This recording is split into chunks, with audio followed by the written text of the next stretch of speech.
Segunda carta do apóstolo João. Qual é um bom título para ela? Amando na verdade. Preste bem atenção no título. Não é amando de verdade, é amando na verdade. Esse é um título adequado para sermos abençoados e aprendermos melhor a mensagem da palavra de Deus nesta carta, um brevíssimo livro, até breve carta no Novo Testamento. Nós vamos focar então em 2 João, onde está 2 João. Se você começar do último livro da Bíblia, Apocalipse, você voltando, primeiro você vai encontrar uma página, carta de Judas, depois uma página também, 3 João, depois 2 João, também uma página. Fácil de localizar. A carta do apóstolo João, chamada segunda carta. E nós vamos focar nesta noite, do verso 1 ao verso 3. E desde já destaco o verso 3 nesta carta, quando pensamos nesse tema, amando na verdade. No verso 3 ele diz: a graça, a misericórdia e a paz da parte de Deus, Pai, e de Jesus Cristo, seu Filho, estarão conosco em verdade e em amor. Não é estarão conosco de verdade, mas em verdade e então em amor. Nós vamos ler a segunda carta de João, tão brevíssima. Nosso foco está nesta noite do verso 1 ao verso 3, mas vou ler a carta inteira. Vamos então ouvir a palavra de Deus e receber com o coração aberto a palavra do Senhor neste momento. Diz assim: o presbítero, à senhora eleita e aos seus filhos, a quem amo na verdade. E não apenas eu os amo, mas também todos os que conhecem a verdade. Por causa da verdade que permanece em nós e estará conosco para sempre. A graça, a misericórdia e a paz da parte de Deus Pai e de Jesus Cristo, seu Filho, estarão conosco em verdade e em amor. Ao encontrar alguns dos seus filhos, muito me alegrei, pois eles estão andando na verdade, conforme o mandamento que recebemos do Pai. E agora eu lhe peço, Senhora, não como se estivesse escrevendo um mandamento novo, mas o que já tínhamos desde o princípio, que amemos uns aos outros. E este é o amor, que andemos em obediência aos seus mandamentos. Como vocês já têm ouvido desde o princípio, o mandamento é este: que vocês andem em amor. De fato, muitos enganadores têm saído pelo mundo, os quais não confessam que Jesus Cristo veio em corpo. Tal é o enganador e o anticristo. Tenham cuidado para que vocês não destruam o fruto do nosso trabalho, antes sejam recompensados plenamente. Todo aquele que não permanece no ensino de Cristo, mas vai além dele, não tem Deus. Quem permanece no ensino tem o Pai e também o Filho.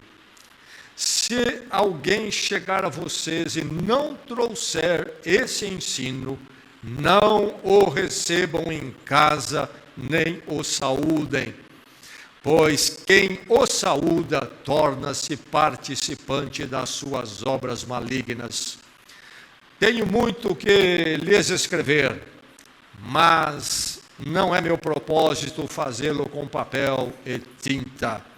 Em vez disso, espero visitá-los e falar com vocês face a face, para que nossa alegria seja completa.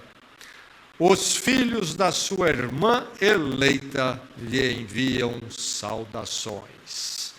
Mais uma vez, versos 1 a 3. O presbítero, à senhora eleita e aos seus filhos, a quem amo na verdade. E não apenas eu os amo, mas também todos os que conhecem a verdade, por causa da verdade que permanece em nós e estará conosco para sempre.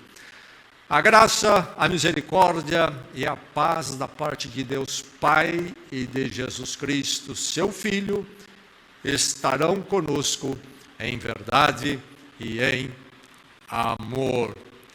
Chegou aos nossos ouvidos mais uma vez a palavra do Senhor.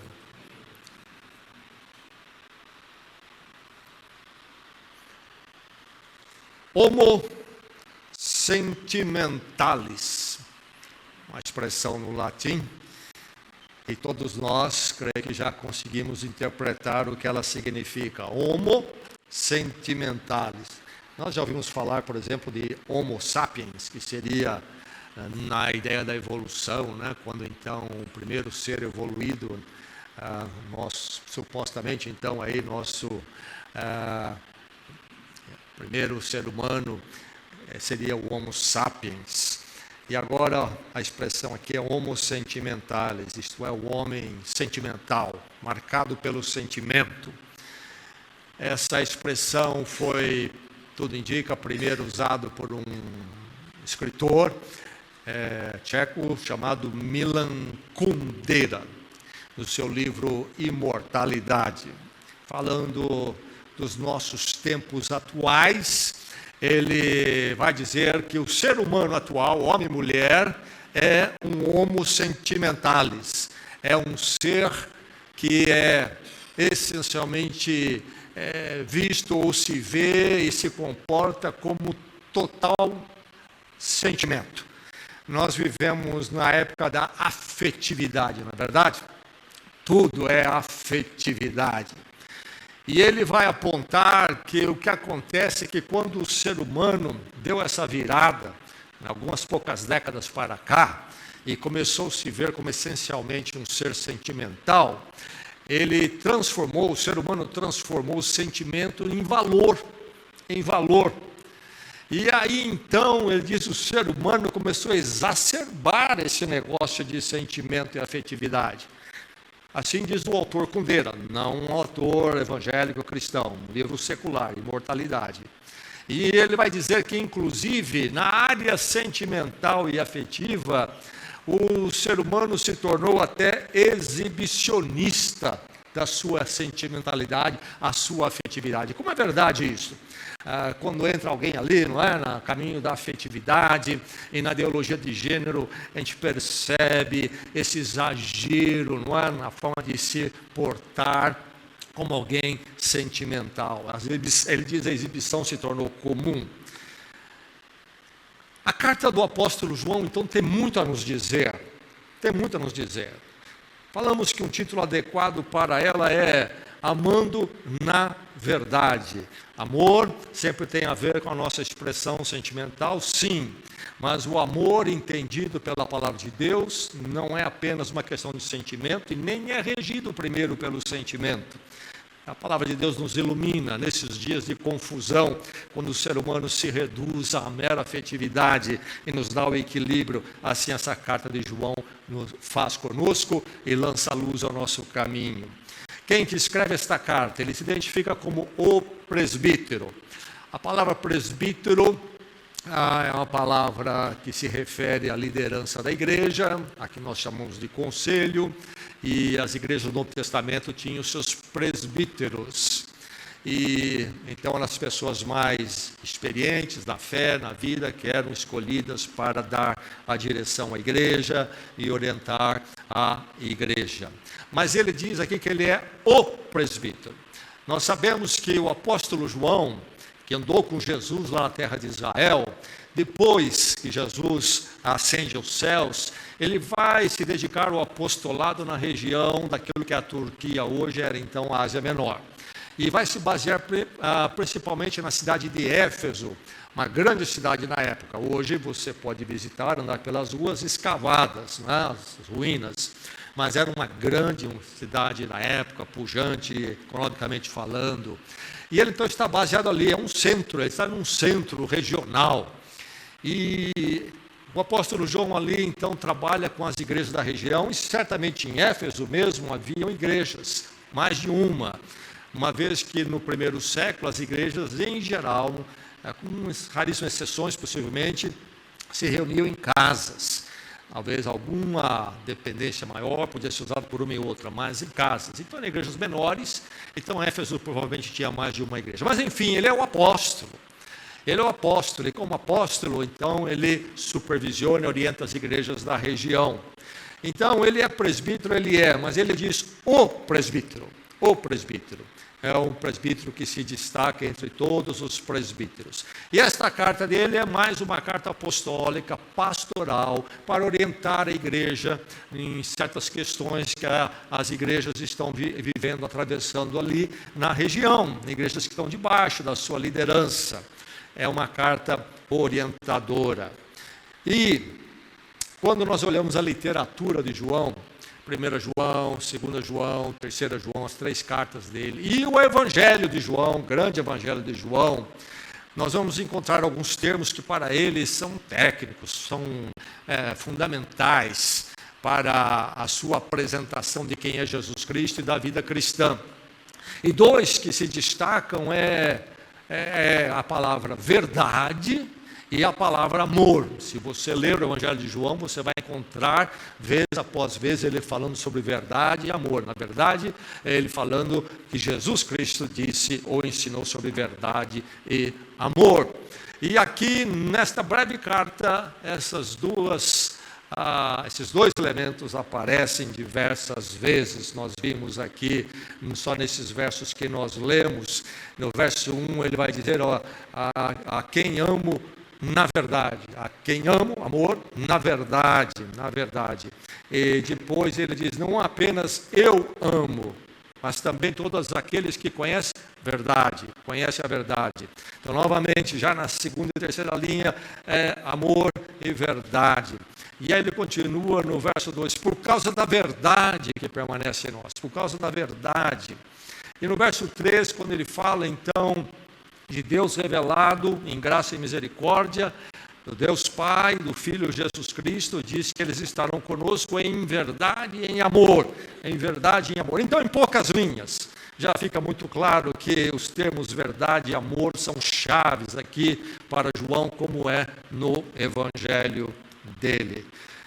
Então, para o homem nos nossos dias, perdido na afetividade, nós cristãos, como é importante entendermos essa questão de amor e verdade, uma vez que nós cristãos, nós somos sobre isto, sermos pessoas do amor e da verdade, porque o nosso Pai Celestial assim o é, e assim ele se revelou a nós em Cristo, em amor e em verdade. Agora, para quem que ele escreve? Diz aqui o texto, né, ali o endereço logo no início, a Senhora eleita. A Senhora eleita. Eleita quer dizer aquela que ouviu o chamado de Deus, da graça de Deus para o Evangelho. Eleita nesse sentido. A eleita por Deus, chamada por Deus para viver a vida em Cristo. Todos nós que estamos em Cristo fomos eleitos, fomos chamados. Então a Senhora eleita. Mas que Senhora é esta, não é verdade? E lendo, pode-se pensar até que ele estaria escrevendo a uma senhora que talvez hospedaria uma igreja, etc. Mas, na verdade, ele está usando aqui uma figura. Senhora aqui é, na verdade, igreja. Ele está escrevendo a igreja. Quando nós lemos a carta, nós vamos ver que se a saudação é para um singular senhora, depois a abordagem é toda coletiva. O que ele tem a dizer, ele quer dizer a uma coletividade. E depois nós vamos encontrar na carta o intercâmbio entre singular e plural, em termos de pessoas. Singular e plural. Vamos ver nos versos 4, verso 5, verso 8, e versos 10, 12, 13, ele vai do singular para o plural, num intercâmbio como se fosse a mesma coisa. Então, há uma ideia de coletividade aqui, numa personificação singular. A Senhora, na verdade, um grupo, uma igreja, os eleitos, chamados pelo Senhor. E ele cita o novo mandamento, no verso 5, que ele diz que não é novo, porque é o mandamento que Jesus Cristo deu, está lá no Evangelho de João. o amor que deve haver entre os discípulos de Cristo, que vocês se amem. E esse mandamento não foi dado a esta mulher, é um mandamento dado à igreja, a todos os discípulos. E esta personificação de chamar a igreja de Senhor é repetida no fim da carta, na última linha, não é mesmo? Quando ele diz que a outra senhora eleita envia saudações. Então, quem está mandando recado de senhora para senhora? Não, ele está mandando recado de uma igreja para outra. Então, saudações da igreja aqui para você, igreja aí. E isso não é estranho ao Novo Testamento, porque a igreja de Jesus Cristo, no Novo Testamento, aparece muitas vezes como noiva de Cristo. O apóstolo Paulo fala isso em Efésios 5, quando ele fala sobre o matrimônio.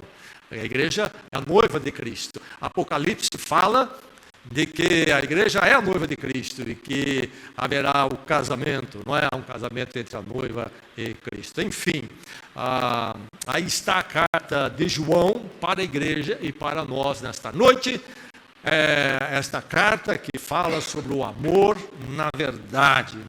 Agora, essa carta, segunda carta de João, vai abordar, e já é importante notar isso quando ele fala de verdade, vai abordar um problema que estava acontecendo ali de ordem doutrinária. É uma questão teológica, uma heresia adentrando ali em relação à pessoa de Jesus Cristo. Os outros versos apontam a isto. Eu li a carta toda, os versos finais apontam para isto. Na terceira carta de João, se você esteve nas quartas-feiras quando pensamos na terceira carta de João, a questão que ele aborda com aquelas igrejas que recebem aquela carta era um problema relacional, eclesiástico, chamamos. Mas nesta carta aqui, isto é, nessas igrejas, o problema é outro. É um problema de doutrina, naquilo quem é Jesus Cristo, segundo o Evangelho. Mas aí estão esses 3 versos que nós lemos. E o que é que esses versos dizem, então, para nós, que vivemos na era da afetividade, do homo sentimentalis? O que a palavra de Deus vem a dizer a mim e a você? A palavra de Deus diz: vivencie o amor e verdade. Você, discípulo de Cristo, você que passou pela cruz, entendeu que Cristo morreu a sua morte, morreu com Ele pela fé, nasceu para a nova vida em Cristo, pertence a Ele agora e para todo sempre, ligado com Deus através de Cristo, em perdão e graça. Você que está no reino de Deus e então na igreja de Cristo, vivencie o amor e verdade, no seu andar, no seu comportar, na igreja, na comunhão, no relacionar e então no seu lar cristão, vivencie o amor e verdade, as duas coisas, amor e verdade, vivenciar isto, viver isto, praticar isto, demonstrar isto, eis o desafio nosso. Entenda o Evangelho como verdade e amor. Isto é fundamental. Quando você pensar no Evangelho de Jesus Cristo, pensar na pessoa de Cristo, a obra dele, morte e ressurreição, pensar em Cristo como Deus conosco, conhecermos Deus em Cristo, o Evangelho sempre é sobre verdade e amor. Não é sobre verdade apenas, não é sobre amor apenas, não é também um desequilíbrio entre as duas coisas. Verdade e amor precisam acompanhar nossas vidas de forma equilibrada e um instruindo o outro. E os dois nunca se separando. E dessa forma nós vamos entender o Evangelho. O Evangelho consiste em verdade e amor. Verso 3, a graça, a misericórdia e a paz da parte de Deus Pai e de Jesus Cristo, seu Filho, estarão conosco em verdade e em amor. Você percebeu? As duas coisas devem estar em nós, equilibradamente. Então, vivendo num mundo sentimental, onde a afetividade é tudo, faça como você se sente. Se eu sinto bem, está certo, então. E ninguém pode me questionar.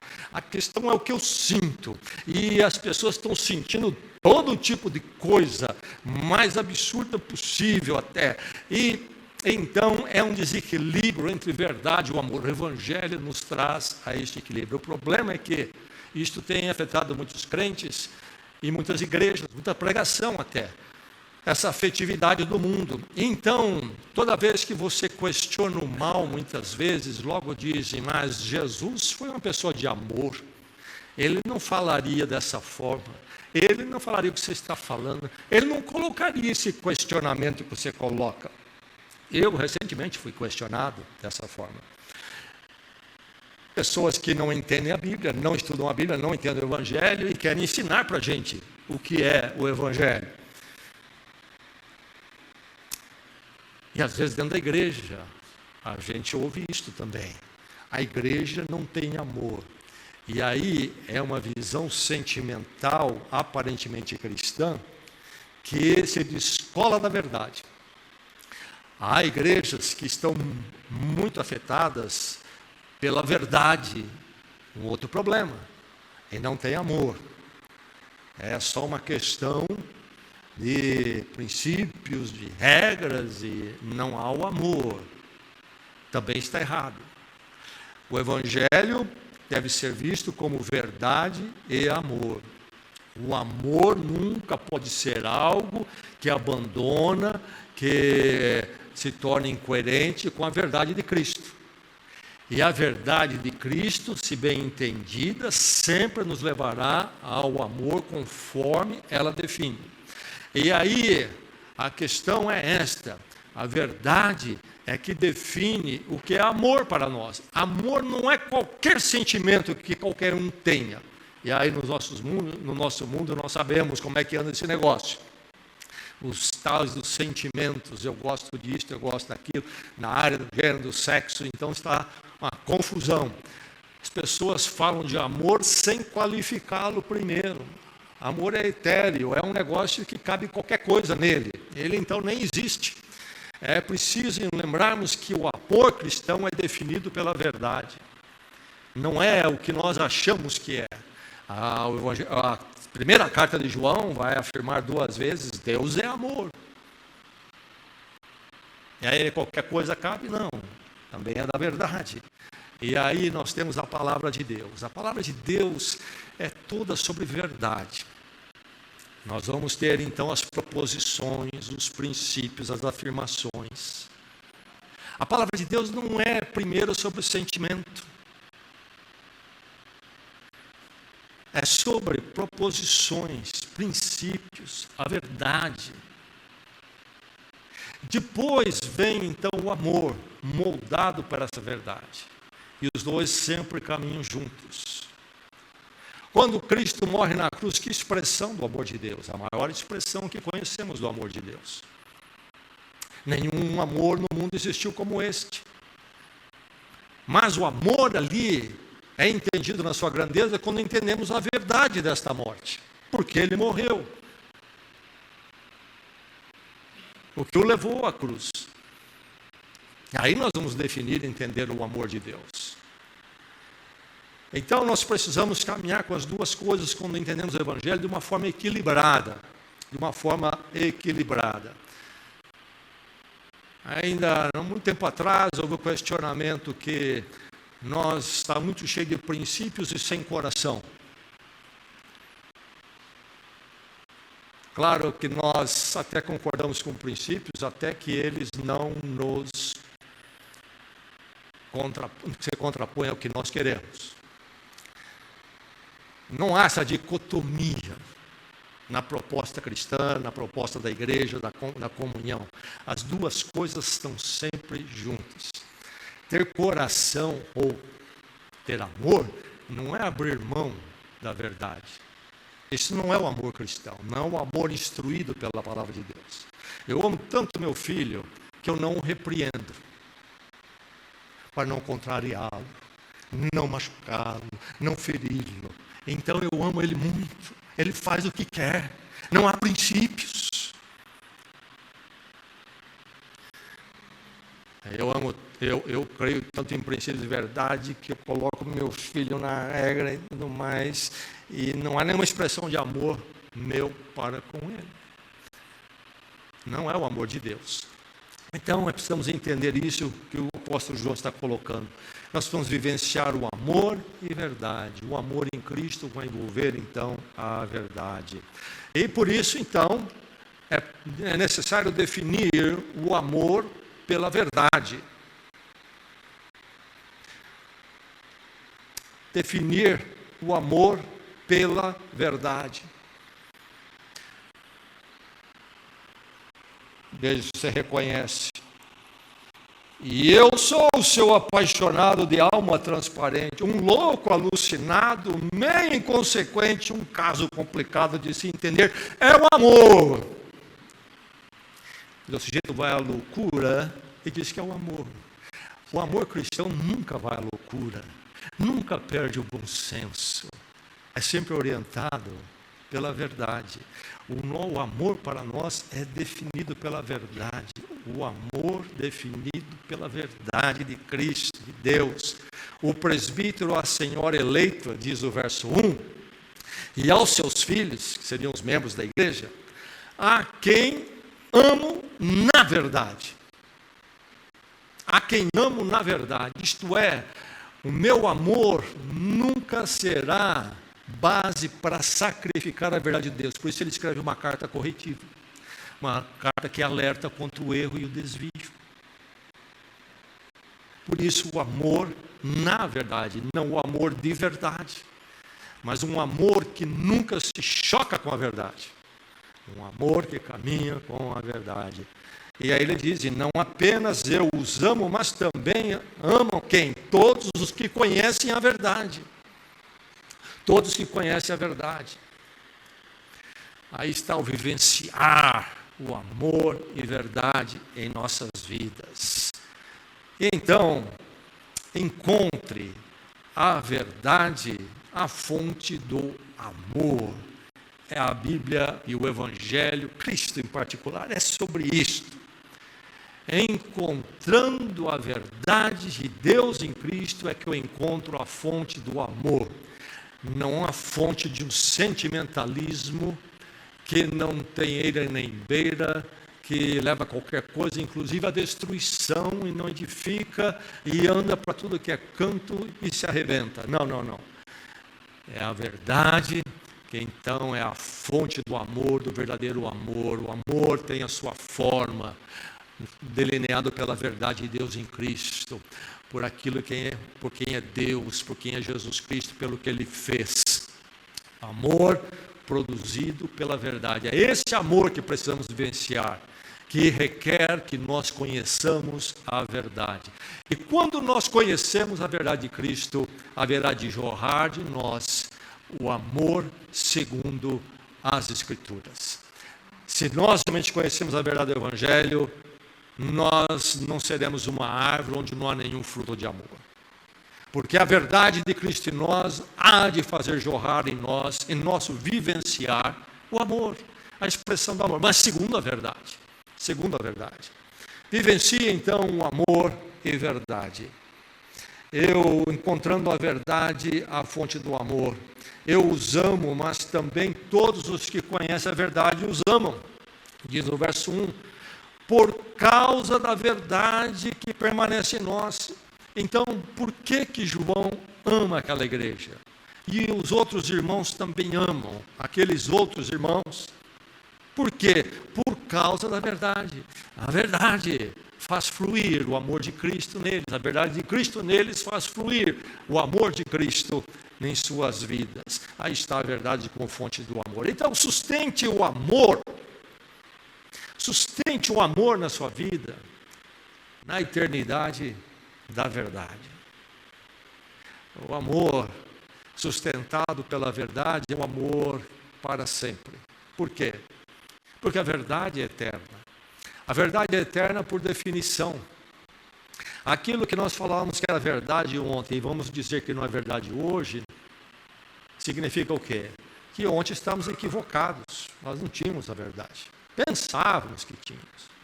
Porque se era verdade ontem, há de ser verdade hoje. O verso 2 diz, por causa da verdade que permanece em nós e estará conosco para sempre. Por isso que no Evangelho de João, Jesus vai dizer que Ele vai preparar lugar para nós, para que onde Ele estiver, nós estejamos. Cristo disse: eu sou a verdade. Então Ele é Deus conosco, Ele é sempre aquele que é e há de ser. E então Ele sempre é, porque é a verdade, e por isso o amor dEle sempre estará conosco. E enquanto nós tivermos a verdade dEle em nós haveremos de expressar o amor do Senhor. O amor que realmente se importa e cuida. O amor que quer ver o próximo e a nós mesmos e o próximo sendo moldado pela verdade. Se importa tanto com o próximo que não o deixa entregue ao seu sentimentalismo perdido, mas o chama para viver na verdade, experimentar o verdadeiro amor que transforma e edifica para todos sempre. Para todos sempre. Vivenciar o amor e verdade. Então, entender o Evangelho como verdade e amor, e entender que a verdade é que define o amor, e não o amor a verdade, e lembrar que a verdade é a fonte do amor, do verdadeiro amor. A verdade de Deus em Cristo é que nos ensina e nos dá o verdadeiro amor. E mais, a verdade é que nos sustenta no amor. O amor de Cristo em nós, por exemplo, sustenta o amor conjugal, o amor familiar, o amor filial, o amor paternal, maternal e o amor na igreja. É a verdade em nós. E enquanto estivermos nela, o amor estará em nossas vidas. Que o Senhor nos ensine e nos edifique na palavra e possamos ser sempre aqueles que vivem nessa lucidez no mundo que está desvairado na afetividade, no sentimentalismo e se arrebentando. E nos ensine o que é a verdade e o amor, e eu e você possamos sempre sermos edificados na verdade e no amor de Cristo. Vamos orar.